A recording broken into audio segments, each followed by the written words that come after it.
I think that today many people like reading books and newspapers on their iPads or smartphones.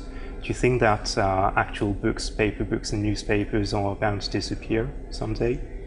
One technology doesn't usually supersede another entirely. So we still listen to radio, now many years into the development of television.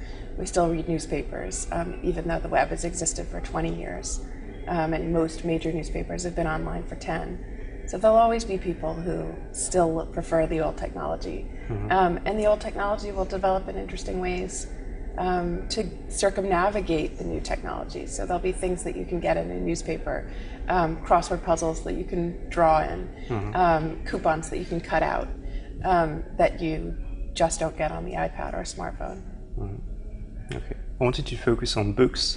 I brought a huge and very heavy book today. Oh, yeah. This is a facsimile edition of Shakespeare's first collected works. And I bought this when I was a student. It was horribly expensive. And anyway, a couple of months ago, I discovered that I could download this for free on my iPad. Oh, yeah. And yet I still have the book, and I think I would still be tempted to buy it if I found it in a local bookshop. This exact edition you can get on the iPad? Yes, right. With PDFs or? Yes. Yeah. So I believe that the reason why I would still be tempted to buy it is that people are very acquisitive and that you can't really hoard digital things like ebooks or files. Do you think that such behavior patterns are going to change in the future?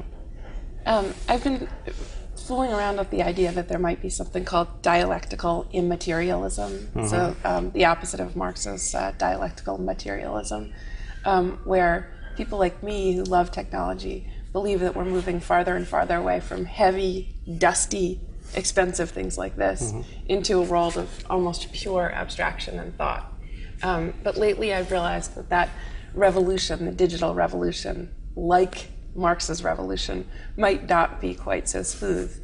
There are always people who are interested in the sound of music on vinyl records, who are interested in the dusty smell of bindings on real books, who like the excitement of going to bookstores and owning things, who like bookshelves. And our entire interior architecture is designed around books. There's the way chairs are designed, the way chairs are organized, the way bookshelves are organized, the way rooms are organized, takes into account that the codex, is primarily how we've been consuming information for a long time. So that architecture will take a long time to change, and there will always be people like you who don't want it to change. And the tension between people who have great love for the material world and people like me who long to escape it is part of what's interesting about culture right now. You're talking about pure digital products, but you still have the question of format, don't you? I mean, when you download an ebook today or a piece of music or film, you can't be sure that in 2 or 3 years your iPad or computer will still be able to read it because the formats change so fast too, right?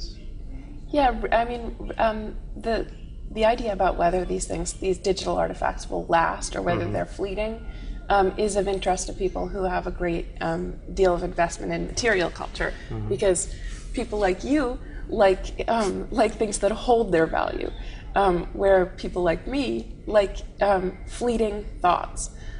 So if my experience of reading an ebook is the experience of this very quickened, heightened experience that's as close to thinking as anyone I can have in the presence of literature, and so to me it doesn't, if it's gone the second I've read it, I don't mind. So the obsolescence of everything that is digital is not a problem to you? I don't, it's true that I don't mind if it disappears. I don't have much of a preservationist streak to me.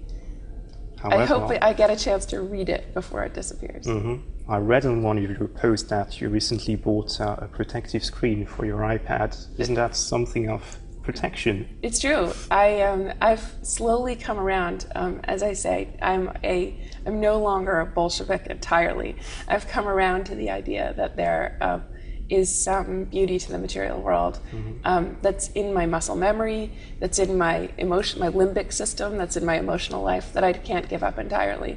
I also, we're talking about pure abstraction, but an iPad costs $1,000.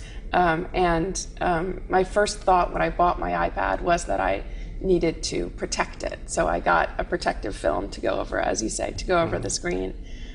Instantly, more sophisticated people in the digital world told me that that's something like when the lower middle class decides to put plastic over their sofas. You don't get a primary experience of intimacy with the machine. But my first thought was, I wanted to protect my $1,000. All right. I think tonight's debate at the Villa Gilet is about social interaction. So, of course, Facebook comes to mind.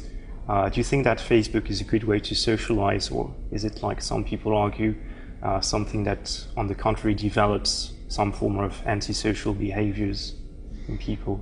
I like the social media enormously. I don't love it. It's not my first interaction with the internet. The experience of Facebook to me is not another experience of social life. It's an experience of fantasy, of character creation, of a kind of novel writing where you cast the characters, you choose, in the case of creating your own character, you choose a face for yourself, you curate photographs that tell a story about yourself. And so I bring to it the same enthusiasm that I would bring to reading or writing a novel, as opposed to whatever I bring to social life. Do you use it professionally? Because I understand that many journalists use it to keep in touch with their readers, but also with some sources of information. When Facebook first appeared, there was some controversy about the Times about whether we should join it, and if so, whether we should join Twitter and Facebook with our own names as though they were a business card, or if we should use sort of anonymous names and make it only to do something to do with only our families and our real close friends. And the decision was made that we should join using our real names, although I joined Twitter early enough that I still have a cutesy nickname on it, and not my real name. We should join, and that we should mix it up with readers as much as possible, because this was an opportunity to spread our links around.